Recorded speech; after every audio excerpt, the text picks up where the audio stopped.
आदाब नाज़रीन, खबरनामे में आपका इस्तकबाल है। मैं हूं साइमा खान। नजर डाल लेते हैं सबसे पहले हेडलाइंस पर।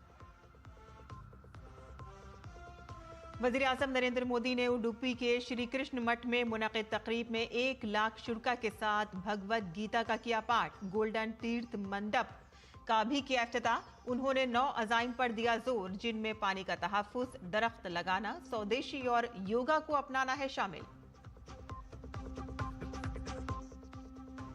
रूसी सदर व्लादिमीर पुतिन 4 और 5 दिसंबर को भारत के सरकारी दौरे पर आएंगे।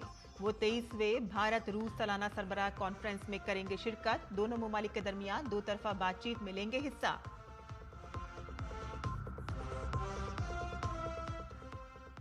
चाणक्य डिफेंस डायलॉग में वजीर दिफा राजनाथ सिंह ने की शिरकत। कहा कि हम अपनी मुसल्लह अफवाज को बना रहे हैं जदीद। भारत दिफाई शोबे में हो रहा है खुद कफील।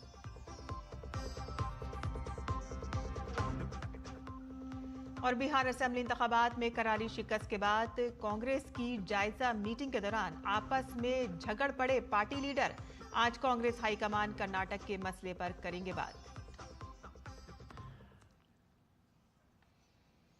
और अब खबरें तफसील से। और नाजरीन, सबसे पहले आपको बता दें कि वजीर आजम ने अभी गोवा में श्री संस्थान गोकर्ण पड़तागली जीवोत्सव मठ का दौरा किया और पीएम ने मठ के 550वें साल के मेले सार्ध पंचशताम में भी शिरकत की। वजीर आजम ने इस मौके पर श्री राम के 77 फुट ऊंचे मुजस्मे की नकाब कुशाई की।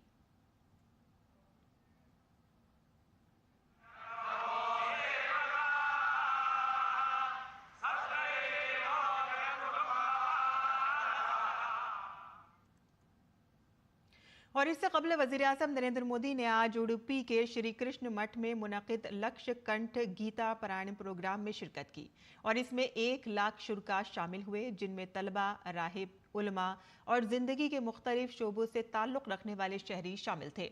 इन सब ने यकजहती के तौर पर भगवद गीता पढ़ी।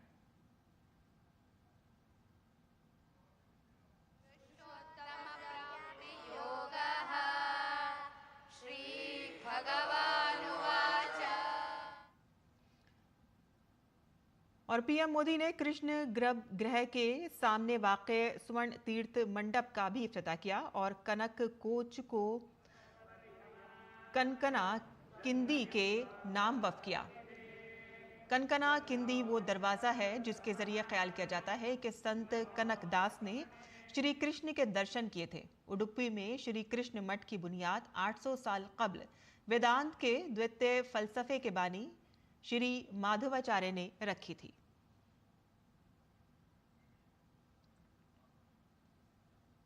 वज़ीर आज़म नरेंद्र मोदी ने खुद को अजीम संत शायर कनकदास का अकीदतमंद करार देते हुए कहा कि वो खुशकिस्मत हैं कि उनसे मुलाकात हुई। उन्होंने कहा कि उनकी तालीमात उन्हें लोगों की फलाह बहबूद के लिए काम करने की तरगीब देती हैं। उडुपी में मेरे जैसा कोई भक्त एक छोटी सी खिड़की से भगवान श्री कृष्ण का दर्शन करता है तो उसे कनकदास जी की भक्ति से जुड़ने का अवसर मिलता है। और मैं तो बहुत सौभाग्यशाली हूं, मुझे इसके पहले भी ये सौभाग्य प्राप्त होता रहा है। कनकदास जी को नमन करने का सौभाग्य मिला है। साथियों, भगवान श्री कृष्ण के उपदेश, उनकी शिक्षा हर युग में व्यवहारिक है। गीता के शब्द सिर्फ व्यक्ति ही नहीं, राष्ट्र की नीति को भी दिशा देते हैं। भगवत गीता में श्री कृष्ण ने सर्वभूत हिते रताः ये बात कही है। गीता में ही कहा गया है, लोक संग्रहम एवापि संपश्यन कर्तुम अहर्षि। इन दोनों ही श्लोकों का अर्थ यही है कि हम लोक कल्याण के लिए काम करें। वज़ीर आज़म नरेंद्र मोदी ने हम मतनों पर जोर दिया कि वो अवामी फलाह के लिए 9 अज़ाइम पर अमल करें। मैं आज आप सभी से कुछ संकल्पों का आग्रह भी करूंगा। ये आग्रह नव संकल्प की तरह है जो हमारे वर्तमान और भविष्य के लिए बहुत आवश्यक है। हमारा पहला संकल्प होना चाहिए कि हमें जल संरक्षण करना है। हमारा दूसरा संकल्प होना चाहिए कि हम पेड़ लगाएंगे, देश भर में एक पेड़ मां के नाम। तीसरा संकल्प कि हम देश के कम से कम एक गरीब का जीवन सुधारने का प्रयास करें। चौथा संकल्प स्वदेशी का विचार होना चाहिए।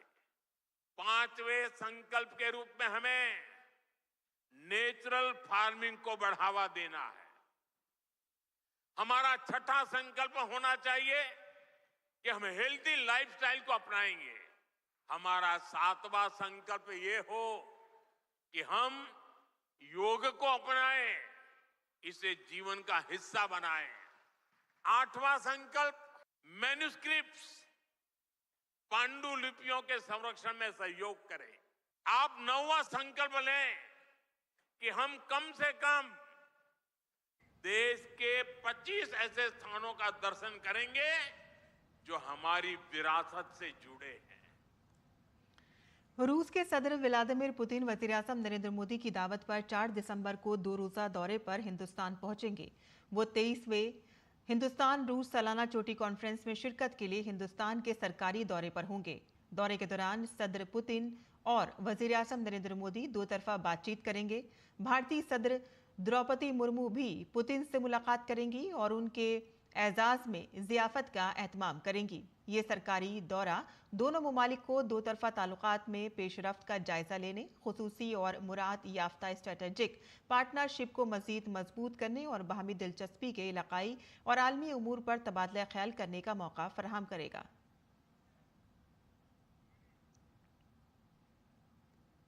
वज़ीर दिफा राजनाथ सिंह ने आज चाणक्य डिफेंस डायलॉग 2025 प्रोग्राम से खिताब किया। 2 रोजा चाणक्य डिफेंस डायलॉग के दूसरे दिन वज़ीर दिफा ने भारतीय फौज की जदीद कारी के मुख्तलिफ पहलुओं पर मालूमात फराहम की। उन्होंने कहा कि भारतीय फौज को नई टेक्नोलॉजी से लैस किया जा रहा है। दिफाई आलात की खरीदारी के अमल की रफ्तार, शफाफियत और जवाबदेही पर तवज्जो दी जा रही है। वज़ीर दिफा ने कहा कि खुद इन्हिसारी के जरिए फौज के लिए मुल्क के अंदर एक सनती माहौलियाती निज़ाम बनाया जा रहा है जो जिद्दत को फरोग देकर और सनतों को सपोर्ट करके बैरूनी इन्हिसार को कम कर रहा है। We are modernizing our forces through new platforms, technologies, and structures, and we are reforming procurement processes to ensure speed, transparency, and accountability. Through Atmanirbharta, we are building a defense industrial ecosystem that encourages innovation, supports industry, and reduces external dependencies. सदर जमहूरिया द्रौपदी मुर्मू आज उत्तर प्रदेश के दौरे पर हैं। सदर जमहूरिया ने लखनऊ में ब्रह्मा कुमारियों के सालाना थीम बराए 2025-26 आलमी इत्तेहाद और एतमाद के लिए मुराकबा की तकरीब रूनुमाई में शिरकत की। गवर्नर आनंदीबेन पटेल और वजीर आला योगी आदित्यनाथ भी इस वक्त मौजूद थे। सदर ममलिकत ने भी जलसे से खिताब किया।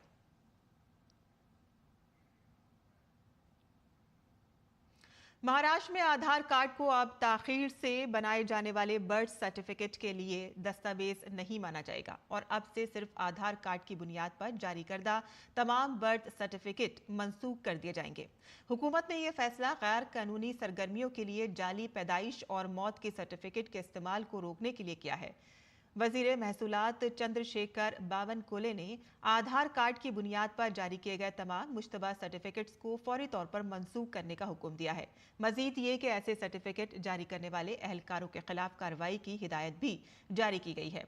रेवेन्यू डिपार्टमेंट ने तमाम तहसीलदारों, सब डिविजनल अफसरान और जिला अहलकारों को तस्दीक के लिए 16 नुकाती रहनुमा खतूत जारी किए हैं जिनमें तामील को लाजमी करार दिया गया है।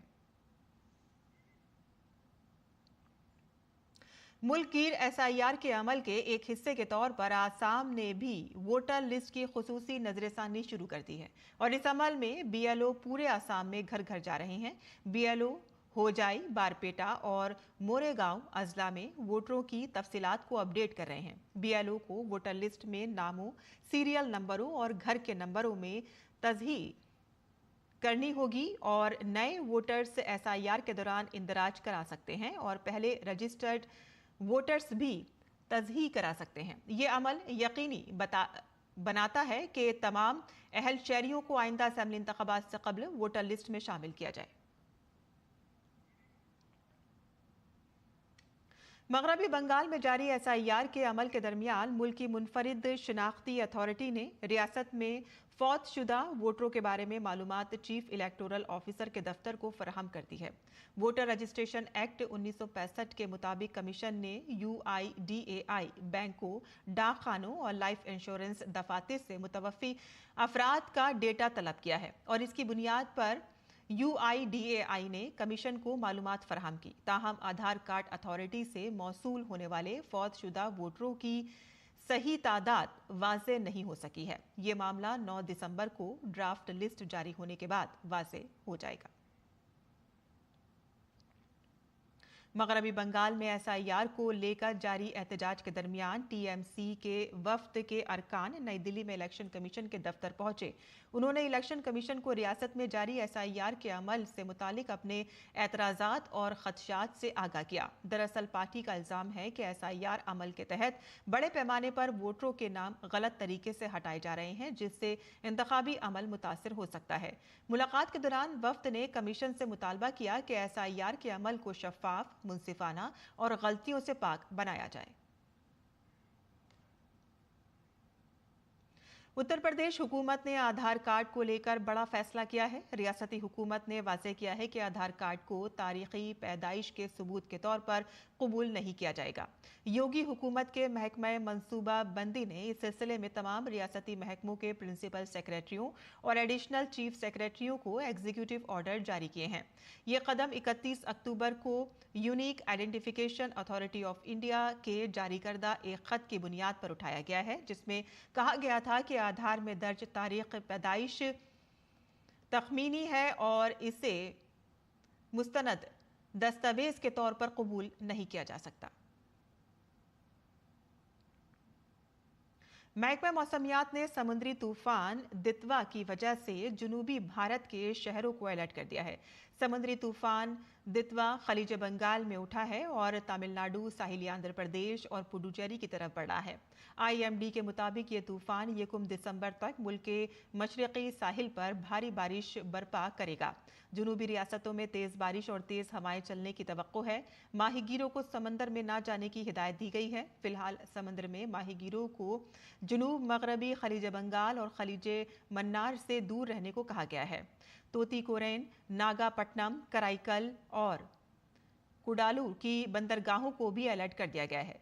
शुमाली तमिलनाडु के साहिली अजला में भी अगले 3 दिनों में शदीद बारिश की वार्निंग जारी की गई है। उधर श्रीलंका में तूफान दितवा की वजह से कई दिनों से मूसलाधार बारिश जारी है और सूरत हाल तशवीशनाक बनती जा रही है।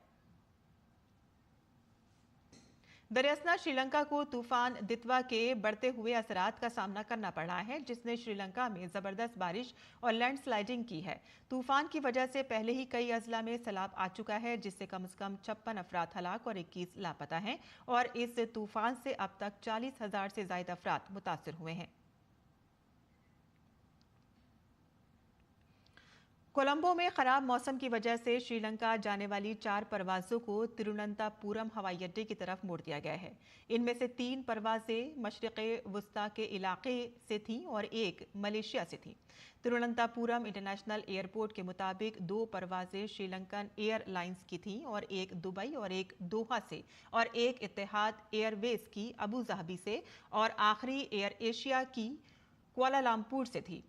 TIAL ने कहा है कि इत्तेहाद एयरवेज का तैयारा सुबह 3:44 पर तिरुवनंतपुरम में उतरा और एयर एशिया की परवाज सुबह 4:37 पर, श्रीलंकन एयरलाइंस की परवाजें सुबह 7:44 पर और 7:55 पर उतरी।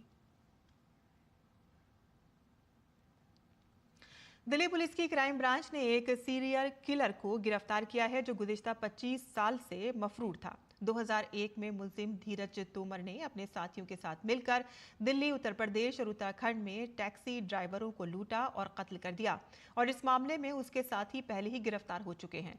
मुलजिम अपनी शिनाख्त और मकाम तब्दील करता रहा, लेकिन जैसे ही दिल्ली पुलिस को इसका इल्म हुआ उसे गिरफ्तार कर लिया गया।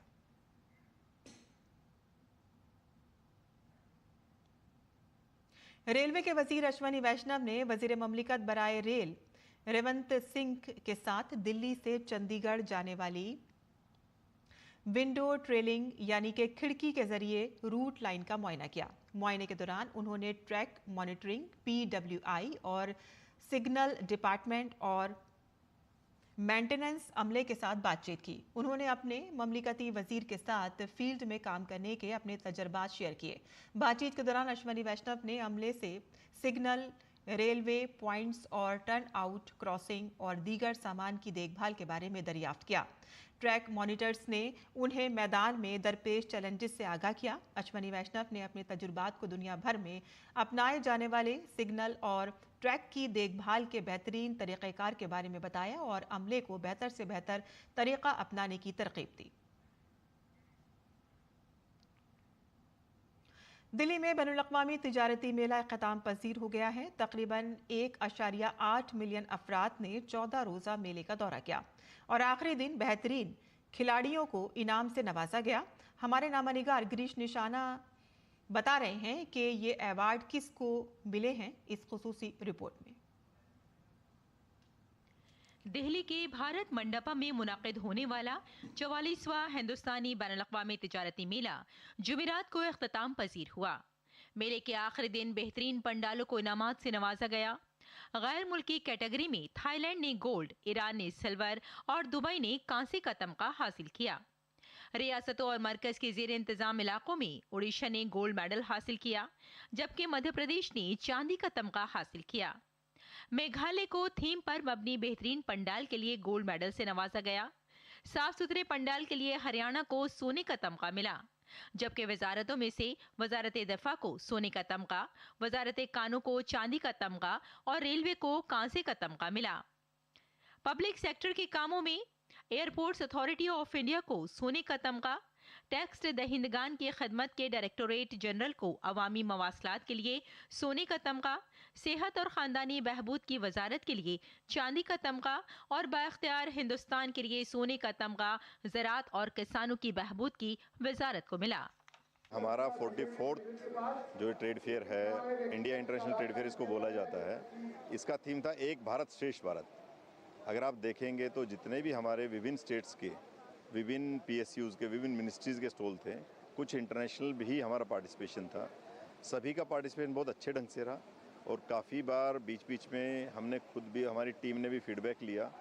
जो हमारे यहाँ पर आने वाले विजिटर्स थे, most of them had very good feedback and काफ़ी अच्छा लोगों को सुविधाएं यहाँ पर लगी। हमारी पूरी टीम ने बहुत अच्छा काम किया। मैंने तो कुछ दिन पहले ही ज्वाइन किया, पर हमसे पहले जो हमारे AD साहब हैं उन लोगों ने जो सभी तैयारियाँ की हुई थी वो बहुत ही अच्छे लेवल की थी और तकरीबन 18 लाख के आसपास का हमारा टोटल फुटफॉल रहा है जो 14 दिनों का रहा है। और हम ये कह सकते हैं कि जो ट्रेड प्रमोशन के लिए इस प्रकार के जो हमारे वेरियस इवेंट्स होते हैं, उसके अंदर इंडिया इंटरनेशनल ट्रेड फेयर एक अपने आप में लैंडमार्क है। 44वां संस्करण समाप्त हुआ है और आज हम क्लोजिंग सेरेमनी पे काफ़ी सारे अवार्ड दिए गए हैं। मैं सबको बधाई देना चाहता हूं जिनको भी अवार्ड मिले हैं, और जिन्होंने अवार्ड नहीं मिला है उन्होंने भी बहुत कंट्रीब्यूट किया है। इस साल मेले की थीम एक भारत श्रेष्ठ भारत थी। 14 दिनों के दौरान तकरीबन 1.8 मिलियन ज़ायरीन ने मेले का दौरा किया। मेले का इख्तिताम सकाफती प्रोग्राम के साथ हुआ, जिसमें फनकारों ने अपनी परफॉर्मेंस से एक मुनफरिद माहौल बनाया।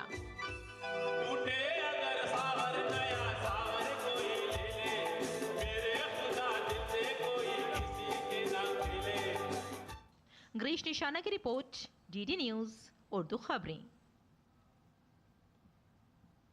और भारत का बावकार 56वां international film festival of India आज अपने आखिरी मरहले में है। गोवा के doctor Shyama Prasad Mukherjee indoor stadium में मुनक़िद होने वाली ख़ितामी तकरीब सितारों से जगमग शाम होगी और इस तकरीब में भारत और बैरून मुल्क की मीडिया के साथ साथ कई अहम फिल्मी शख्सियात शिरकत करेंगी। रेड कारपेट पर आज हाजरीन का परफॉर्मेंस अपनी पेश करेंगे।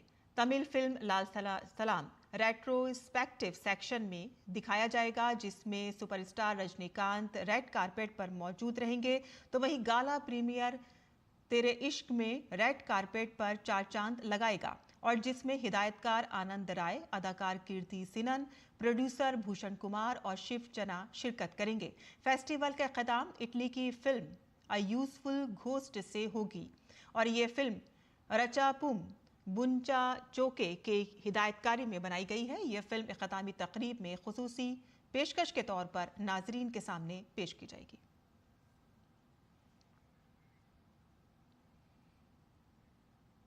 भारत का 56वां बैनुल-अक़वामी फिल्म फेस्टिवल इस बात को यकीनी बनाने के लिए इक़दाम कर रहा है कि हर शख्स भारतीय सिनेमा का तजुर्बा कर सके। इन्फ्लेटेड सिनेमा के एक हिस्से के तौर पर इफ़ी ने एक पॉप अप थिएटर शुरू किया है, जहां फिल्म शायकीन मुफ्त रजिस्ट्रेशन करके सिनेमा देख सकते हैं। हमारी नामा निगार श्यामा मिश्रा ने इफ़ी में पॉप अप थिएटर का जायजा लिया। हर वर्ष भारतीय अंतर्राष्ट्रीय फिल्म महोत्सव कुछ न कुछ अलग करता है और ये एक प्रयास करता है कि सिनेमा सभी तक पहुँचे और सभी सिनेमा तक पहुँचे। और इसी प्रयास के तहत आप देखिए तो ये एक ऐसा थिएटर बनाया गया है जो कि एक पॉपअप थिएटर कहते हैं, इन्फ्लेटेबल थिएटर। और इनमें कई सारी पिक्चर्स दिखाई जा रही है। 4 कैटेगरीज़ के मूवीज़ यहाँ पे दिखाई जा रही है। हमारे साथ 2 दर्शक हैं जिन्हें हम बाहर लेकर आए हुए हैं मूवीज़ के बीच में से। सर, आप अभी कौन से मूवी देख रहे थे और किस तरीके से ये देख रहे हैं कि ये एक तो टेम्परेरी थिएटर है लेकिन यहाँ भी हम आनंद ले सकते हैं मूवी का? पिक्चर चल रहा है, बहुत आनंद हो रहा है, अच्छा तरह से बना है यहाँ। और हम तो 10 साल से इधर आता हूँ, डेलीगेट हो के आता और आईनेक्स में वो पिक्चर होता था। अभी 4-5 बरस पहला वो श्याम प्रसाद उधर शिफ्ट किया, इधर का इम्पोर्टेंस गया। बट इधर अभी ये साल इधर ही हो रहा है, श्याम प्रसाद में नहीं है। अंदर आने के बाद में मालूम पड़ेगा इधर होम थिएटर में अच्छा पिक्चर रहेगा। रियली पिक्चर भी अच्छा है। अभी मेरे को लगता है डेली 1-2 पिक्चर देख के जाना है कैसे से। अच्छा। आप बताइए क्या। और आगे बढ़ते हैं, जहां वज़ीर-ए-आज़म नरेंद्र मोदी ने T20 वर्ल्ड कप जीतने वाली ख़वातीन की ब्लाइंड क्रिकेट टीम से मुलाकात की। खिलाड़ियों ने पीएम मोदी के साथ अपने मुतासिरकुन तजुर्बात का इश्तराक किया। काबिल ज़िक्र है कि हिंदुस्तानी टीम ने नेपाल को 7 विकेटों से शिकस्त दी थी। ख़वातीन की टीम ने वज़ीर-ए-आज़म मोदी को अपनी दस्तखत शुदा बैट पेश की। पीएम मोदी ने जोर देकर कहा कि उनकी तारीख़ी जीत आने वाली नस्लों के लिए एक रोशन मिसाल और तहरीक का काम करेगी। जो मेहनत करके आगे आते हैं, उनकी मेहनत कभी भी विफल नहीं जाती, सिर्फ खेल के मैदान में नहीं, जिंदगी में भी। तो आप लोग मेहनत करके निकले हुए लोग हैं, आपने अपनी एक पहचान बनाई है और उसके कारण अब देखो आपका आत्मविश्वास भी बहुत बढ़ गया होगा। पहले गांव में टीचर से बात करनी है तो भी सोचते होंगे बात करूं कि नहीं करूं, और आज आप प्राइम मिनिस्टर से बात कर रहे हैं। आप लोगों से मिलता हूं तो मुझे भी लगता है कि वाह, हमारा देश कितना आगे बढ़ रहा है, कितनी हिम्मत है इन बच्चों में। जैसे हम चुनाव लड़ते हैं ना, तो सामने वाले की जमानत जब जब्त हो जाती है, डिपॉजिट जब्त हो जाती है, तो लोग कहते हैं कैसे इंसान हो तुम, उसकी जमानत भी खा गए। आप लोगों ने इस बार खेल में किसी को 10 ओवर में वापस पवेलियन भेज दिया, 3 ओवर में भेज दिया। तो ये इतनी क्रूरता क्यों करते हो आप लोग? और इसी के साथ ही हमारा ये खबरनामा यहीं खत्म होता है। हमारी पूरी टीम को इजाजत दें। आदाब।